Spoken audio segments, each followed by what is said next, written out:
Oke, kita persiapkan segala sesuatunya. Rokok jangan sampai lupa ya. Tanpa ini saya ya. Kalau saya tanpa ini sulit konsentrasi. Oke. Kita hidupkan terlebih dulu mesin roastingnya. Kita turunkan airflow-nya. Ini airflow ya. Sistemnya valve airflow. Jadi ya tinggal dinaik, turunkan aja, nggak pakai puter-puter atau pencet-pencet seperti itu. Terdiri dari 5 step valve gitu. Jadi sebenarnya bukan 5 step, 1, 2, 3, 4, 5, 6, 7, 8, 9, 10 step. Ini kita pakai di step 2,5 ya. Oke, selanjutnya kita lihat elemen. Oke, bersih.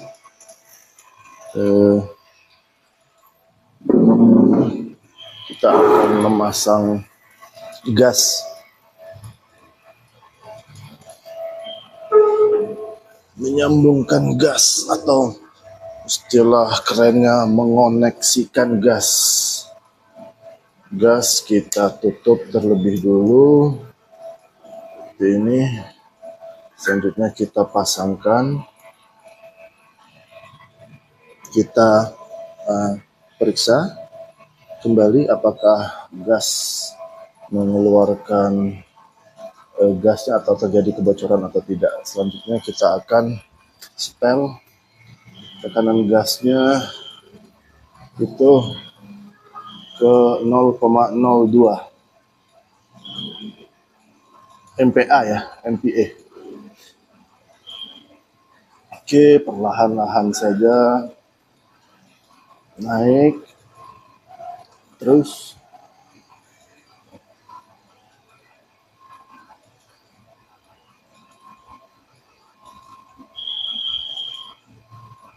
Terus kita lanjutkan.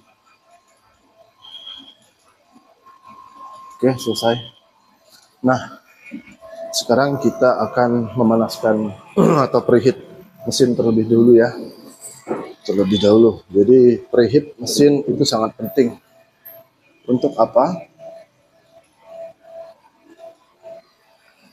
Untuk memastikan agar pada saat melakukan roasting kopi, panas yang atau thermal yang tersimpan di dalam drum roasting itu bukan panas palsu. Panas palsu itu apa? Panas palsu itu panasnya belum meresap ke dalam sela-sela atau pori-pori daripada kepingan drum tersebut, sehingga bagian luar panas. Kalau panas palsu bagian luar panas sekali tapi bagian dalam tidak panas, tidak memiliki energi thermal atau panas yang sama seperti yang ada di permukaan drum tersebut.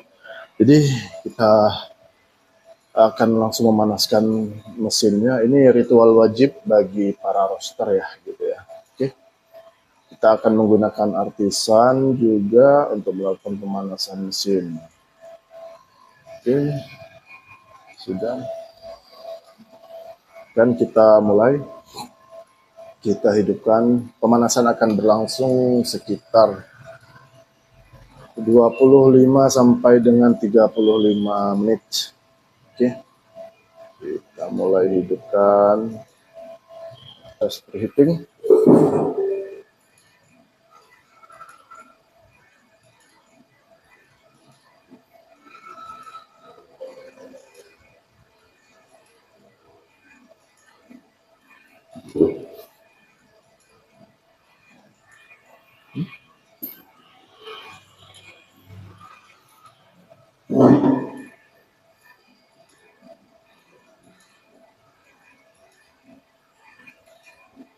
Kita naikkan ke angka 2. Kita naikkan ke angka 2 kPa. Oke. 30 detik pertama menggunakan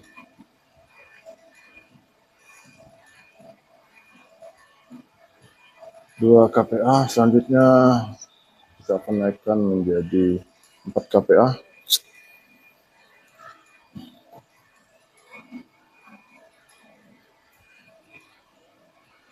Oke, kita naikkan menjadi 4 kPa. Selanjutnya kita akan naikkan menjadi 6 kPa.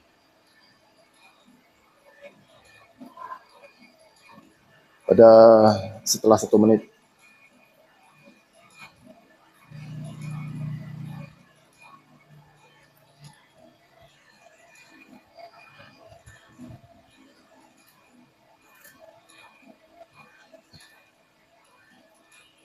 Kita naikkan 6 kPa. Oke, selanjutnya 8 kPa.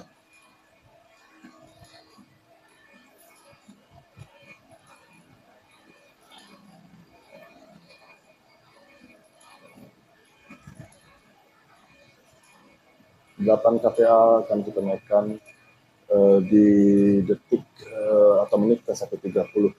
Oke, udah hampir 1.30. Oke, kita naikkan menjadi 8 kPa. Kita skip terlebih dulu ya untuk fase preheatnya. Nanti pada saat roasting akan kita mulai kembali. Oke, pemanasan sudah kita lakukan. Sekarang kita akan menunggu suhu mesin turun menjadi 170, tapi kita akan segera menaruh atau meletakkan green bean kerinci di sini. Oke.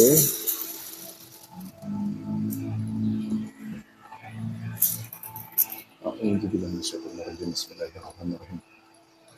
Ya, kita bacakan nama Allah. Kita mohon perlindungan dari godaan setan yang terkutuk, agar proses roasting kita berjalan dengan lancar. Oke, kita akan menunggu 195. Selanjutnya kita akan menggunakan api itu 10 kPa ya. Untuk airflow kita gunakan 2,5 atau 50%. Saya akan jelaskan kepada teman-teman di akhir sesi apa itu ROR atau istilah-istilah di dalam roasting kopi. Oke, kita lanjutkan. Kita akan menargetkan roasting ini selesai atau drop di suhu 215 derajat. Itu suhu medium ya. Suhu terus turun, udah turun menjadi 174 derajat Celcius. Sebentar lagi. Ya, udah 170. Kita akan mulai. Kita akan besarkan api menjadi 10 kPa. Oke, ini sudah kita besarkan menjadi 10 kPa. Di 195 akan segera kita lakukan cas. Oke.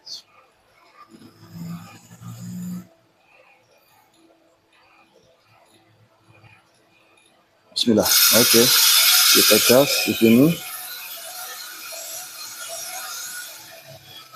Oke, pastikan biji kopi tidak tersisa.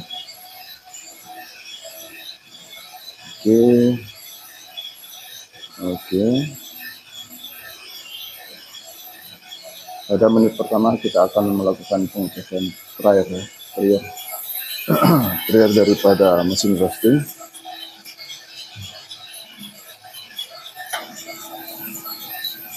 Untuk teknik memanggang saya sendiri, roasting saya sendiri, apabila ROR sudah mencapai puncaknya, maka saya akan menghabiskan atau membesarkan airflow sampai habis. Jadi kita lihat. Kita lihat terlebih dulu.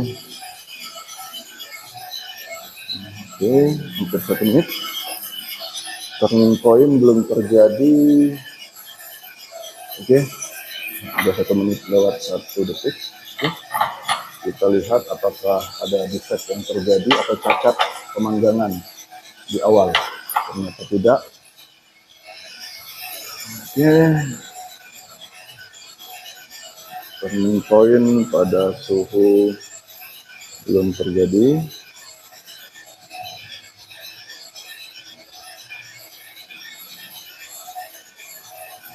Turning point sudah terjadi di 1 menit 18 detik. Oke, kita akan bersiap untuk membuka habis airflow pada saat ROR mencapai puncaknya.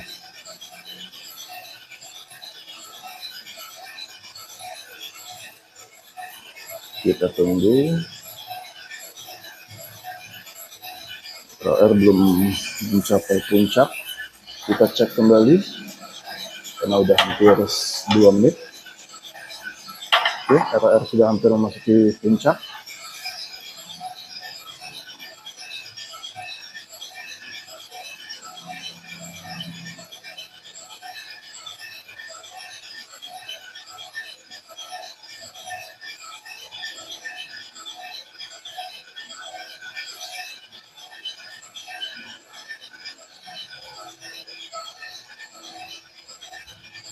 Oke, ROR sudah mencapai puncak. Kita turunkan. Selanjutnya kita akan menurunkan api menjadi 6 kPa sebentar lagi.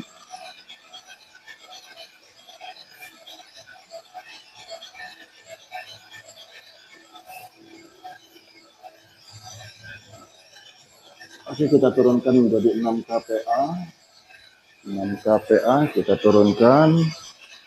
Selanjutnya kita akan menurunkan menjadi 40, tapi nanti kita lihat terlebih dulu ROR yang terjadi bagaimana.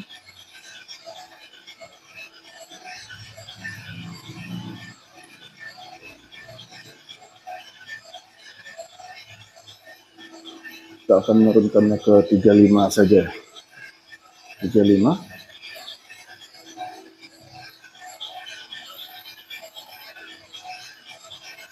Kita turunkan ke 3 aja. 4.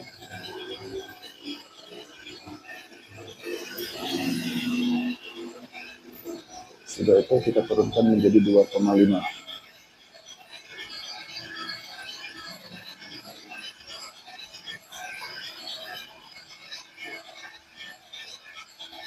Kita turunkan menjadi 2,5. Oke.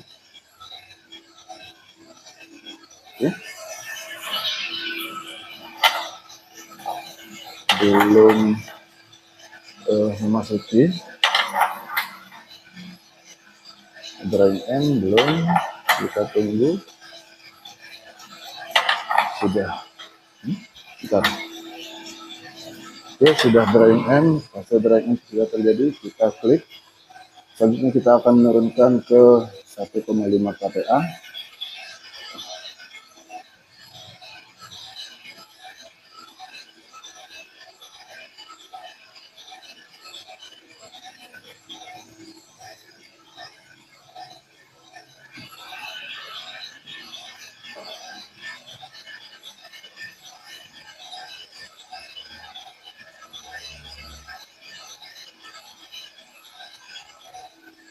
Kita turunkan kembali ke 0,7.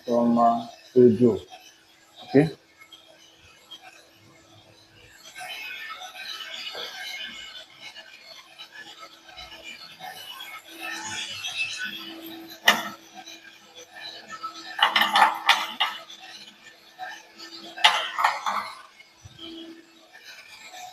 Kita turunkan kembali ke 0,5. Oke.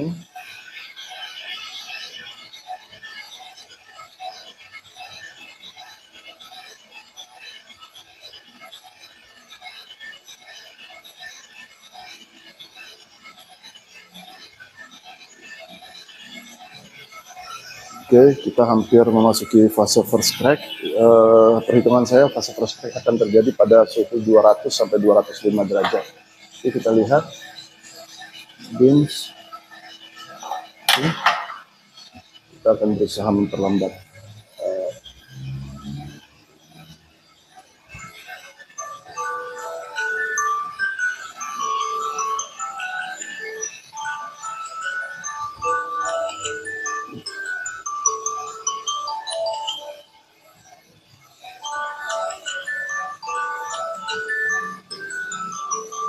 Kita makan kembali.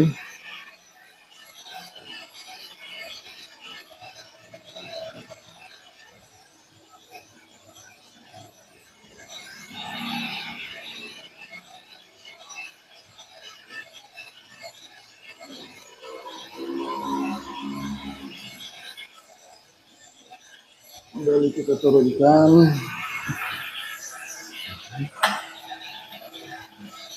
Oke.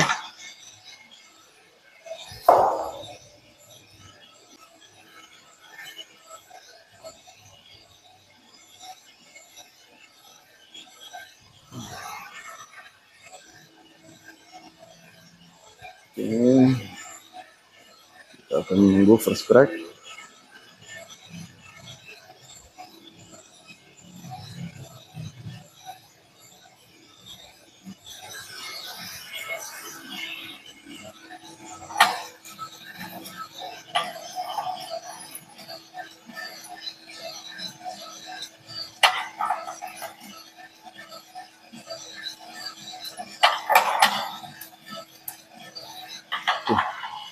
First crack sudah terjadi. Oke.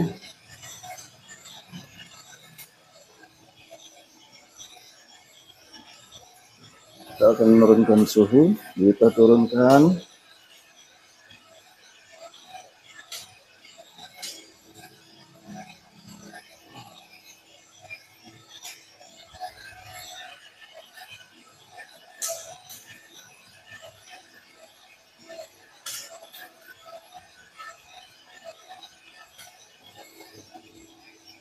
Naikkan kembali.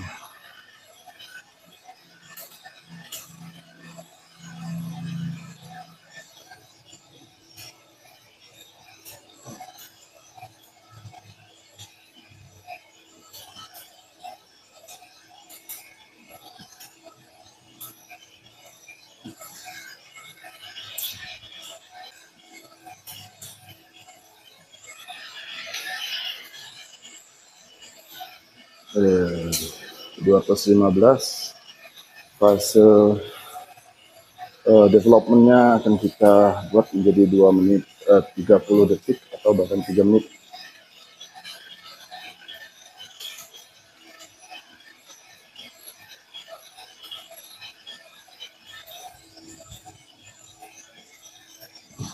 Oke.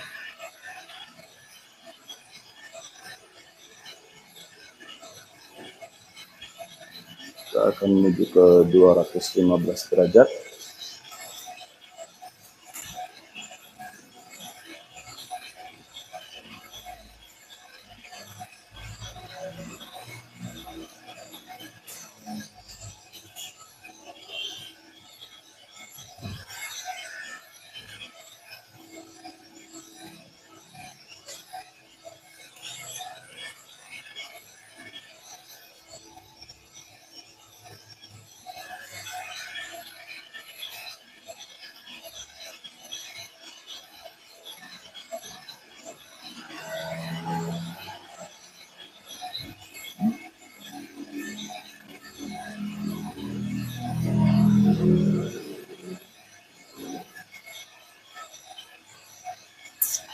Kita incar 3 menit aja bisa developmentnya.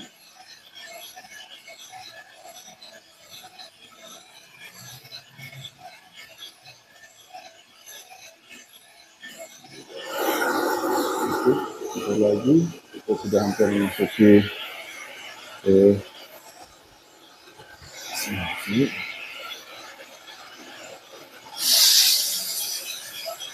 Oke, selesai.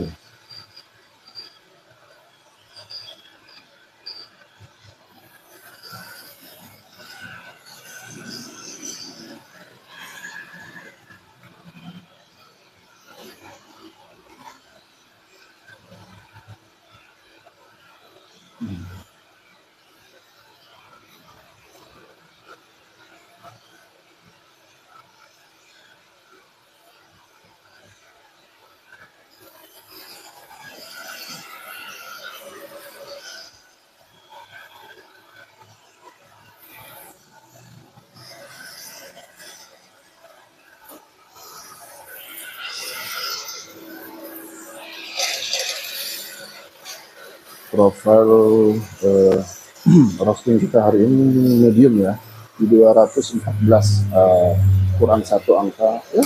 Oke, nggak apa-apa, tidak apa-apa.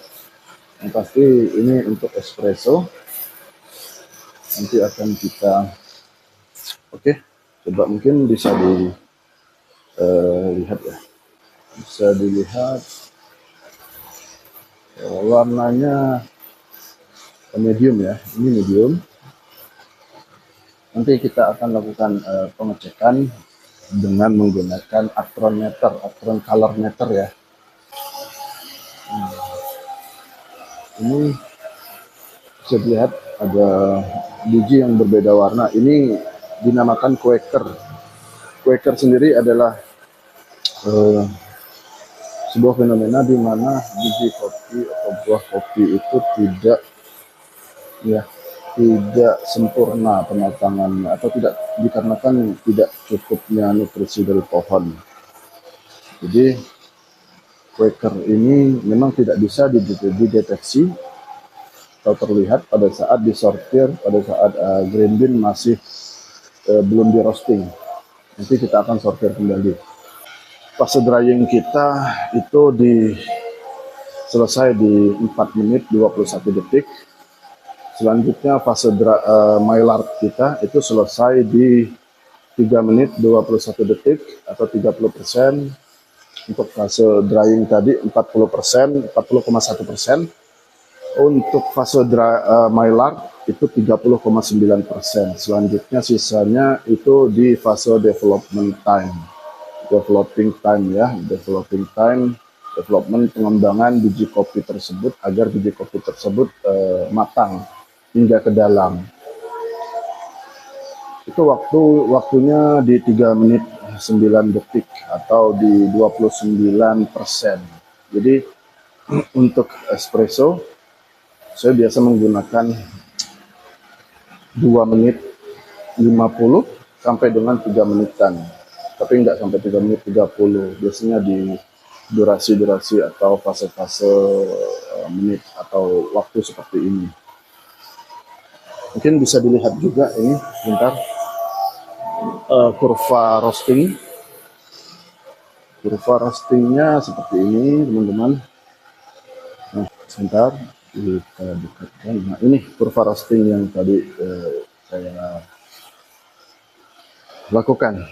Jadi di sini terlihat mungkin agak buram di kamera. Di sini ini 4 menit 21 detik. Fase drying 40,1%. Fase Maillard di 3 menit 21 detik 30,9%, dan juga fase developing time-nya itu 3 menit atau 29%. Nah, untuk suhu sendiri di sini saya menggunakan suhu cas tadi 195 ya. Cuman di sini tertulis 193 karena delay antara mesin dengan software yang ada di laptop ya. Jadi di sini kita lihat kurvanya pada menit ke 1:18 itu sudah turning point. Apa itu turning point? Turning point itu adalah samanya suhu beans, green bean atau kopi beras dengan suhu yang ada di dalam mesin roasting. Jadi ketika suhu beans sudah sama, maka pada saat itulah beans mulai menguapkan kadar air yang ada di dalam beans tersebut. Sehingga nanti pada saat drying end mungkin kadar air sudah tersisa menjadi sebanyak dari sebelumnya 10 atau 11 atau 12%, itu menjadi cuma tinggal 2 sampai 1%, kurang lebih seperti itu. Nah, terus selanjutnya sini turning point-nya. Terus selanjutnya turning point, titik balik, mulai naik kurva di sini. Di sini ini drying end-nya.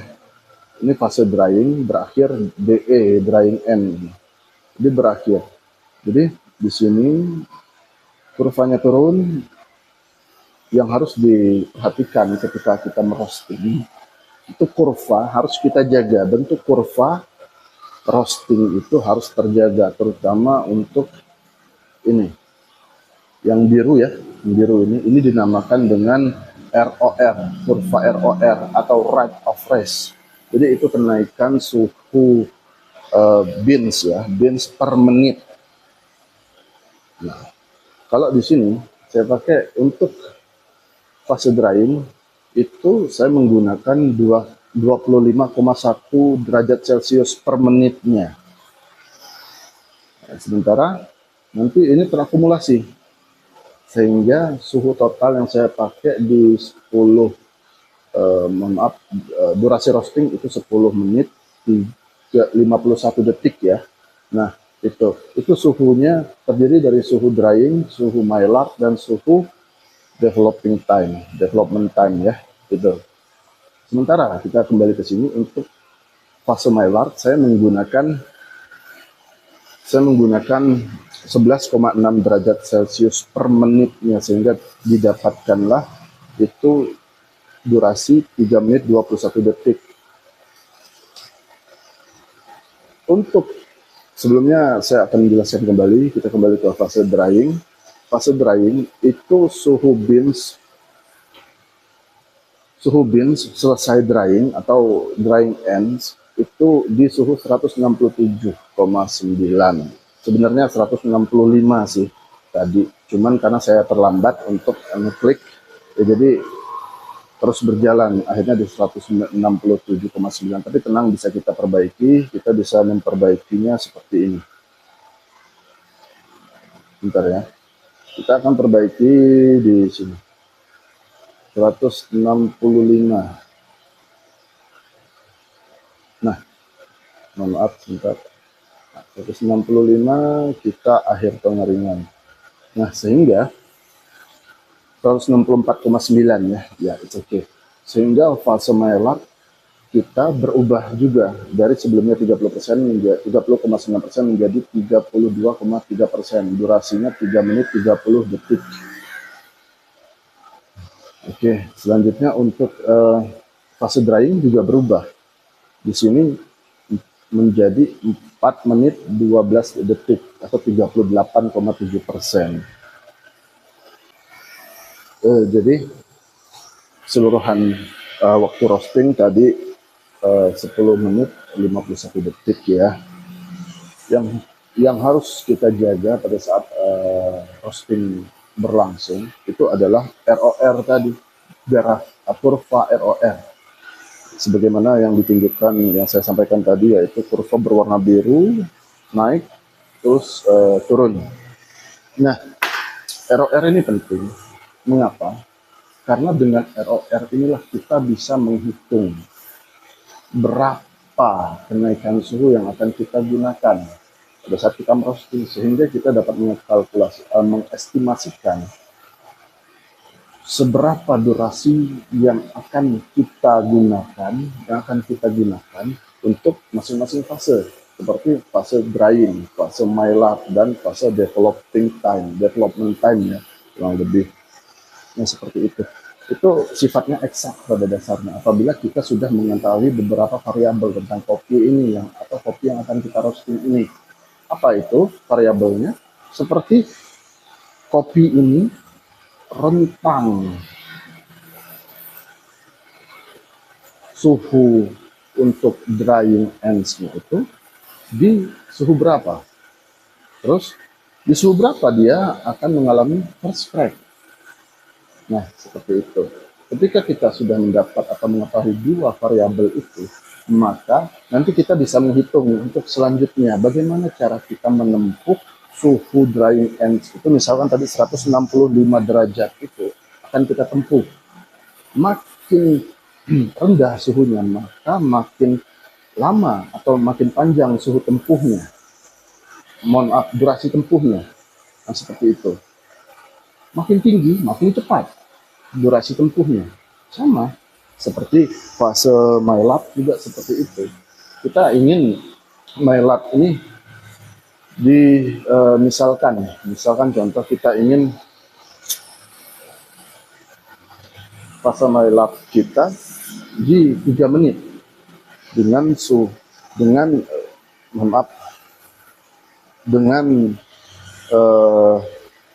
first crack di 206 derajat Celcius. Ini pun sebenarnya first crack-nya bukan di 206 ya, 208 tadi. Crack-nya di sini. Nah, 208 ya, pas. Sehingga nanti berubah lagi, kembali berubah, fase mylar lebih panjang dari tadi 3 menit 30 detik menjadi 3 menit 42 detik. Nah, jadi suhu yang akan kita pakai,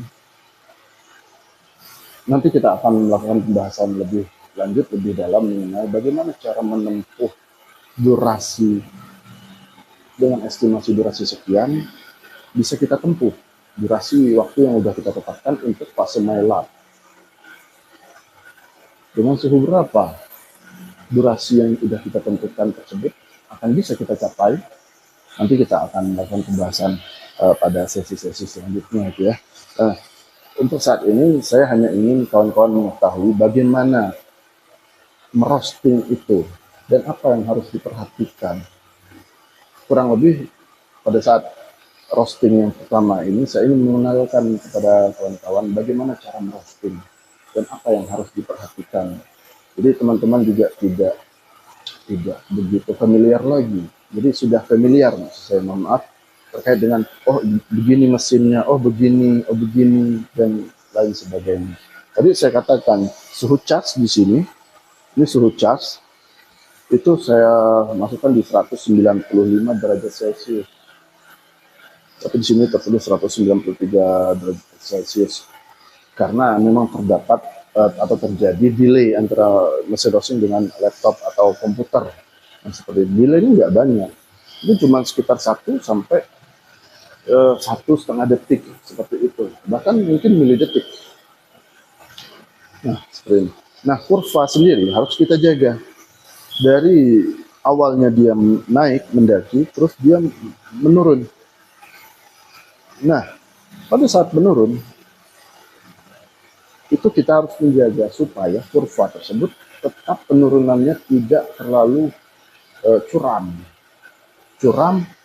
atau tidak pula kurva itu naiknya itu lumayan signifikan maksud saya. Jadi sehingga kurva itu harus dijaga seperti ini naik turun.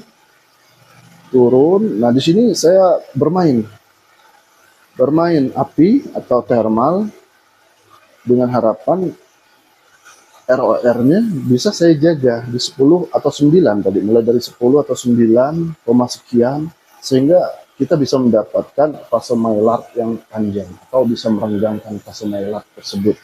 Nah, seperti itu kurang lebih. Nah, ketika tadi kita kembali lagi ke sebelumnya ya, fase pada saat saya ubah variabel first crack menjadi 208 yang sebelumnya 206 ya, sekian, maka fase mylar juga berubah di sini durasinya. Selanjutnya fase development time juga berubah. Nah, itu yang saya maksud, sehingga kita bisa mengestimasikan dengan cara menghitung secara eksak tentunya dengan matematika rumus. Kita ingin roastingan ini secara umum selesai pada durasi atau waktu berapa menit. Nah, seperti ini 10:51 ya, 10 menit 51 detik. Ini masih tergolong maaf sebentar, masih tergolong teknik roasting fast roast gitu. Teknik roasting sendiri itu nanti akan kita bahas lebih lanjut, tapi di sini saya hanya ingin menyampaikan apa-apa saja teknik roasting tersebut yang biasa digunakan. Pada dasarnya itu ada fast roast, terus selanjutnya ada complex roast atau biasa disebut medium roast, teknik sedang, dan slow roast. Nah, seperti itu. Jadi biasanya lazimnya 3 teknik inilah yang digunakan oleh para roaster untuk menyangrai kopinya. Seperti itu.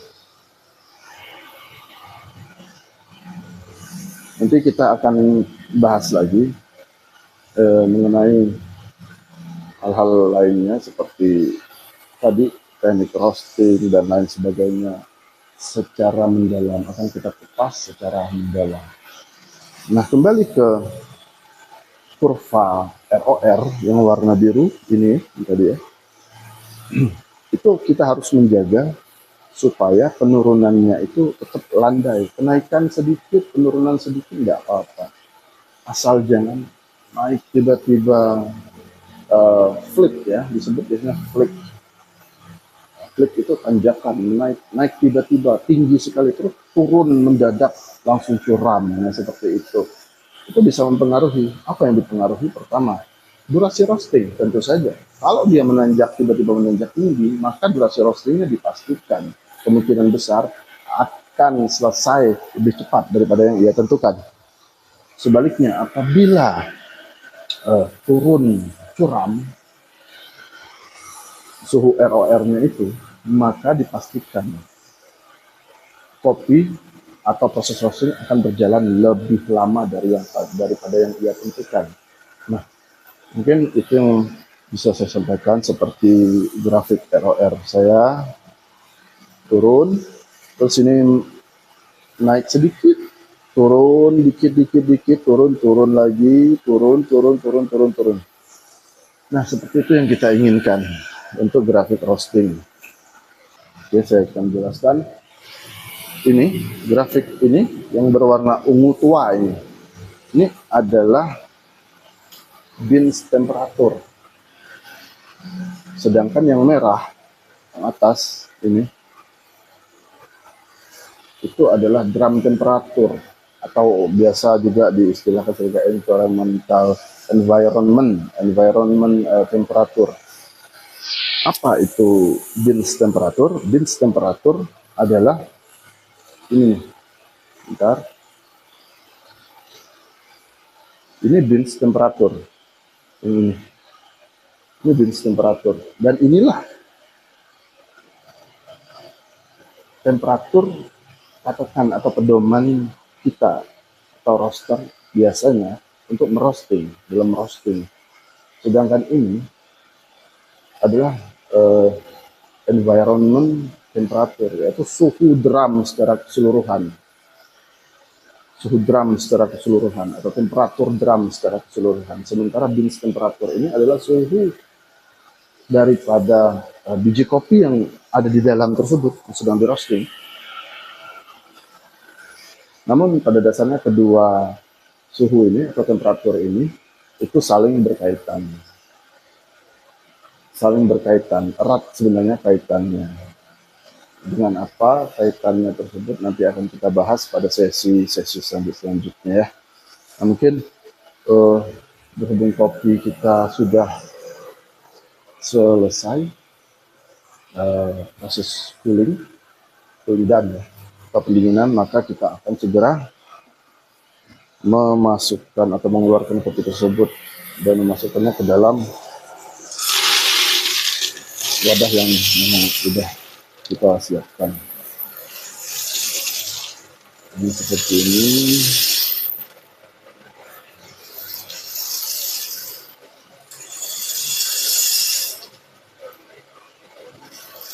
Nanti mengenai hal-hal lain seperti bagaimana cara memainkan api, memanipulasi api, berapa kPa atau berapa saja power yang akan kita gunakan dalam setiap menit atau hitungan detik pada saat kita melakukan roasting. Oke, kita sedikit lagi. Oke, sudah selesai, kita matikan cooling bin. Oke, kita kembali ke sini ya. Kita perlihatkan kembali. Ini beans yang tadi udah kita roasting. Nah, ini dia penampakannya. Mungkin agak sedikit gelap ya. Nah, ini profile level roastingnya, mohon maaf. Level roastingnya ada pada medium. Nanti akan kita cek sebagaimana atau seperti yang saya sampaikan tadi ya, dengan Actron Color Meter. Oke, untuk sementara ini kita biarkan terlebih dahulu. Kita letakkan saja di situ tanpa tutup. Mungkin untuk pertemuan atau sesi pertama roasting ini itu saja. Tadi saya mengatakan bahwa kita akan merosting 2 batch ya. Pertama kopi kerinci, dan kedua kopi karo melon ya. Ya, nanti mungkin pada sesi selanjutnya akan saya lanjutkan untuk merosting kopi karo melon tersebut. Bagaimana prosesnya saya akan jelaskan lebih tertata tentunya. Lebih tertata maksud saya tentunya, penjelasan saya lebih sistematis agar, atau harapan saya supaya kawan-kawan mudah untuk menangkap apa yang saya sampaikan, menyimak apa yang saya sampaikan.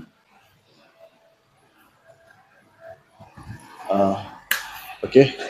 Untuk sementara mungkin itu yang bisa saya sampaikan kepada teman-teman tentang bagaimana seluk-beluk sedikit cara merosting.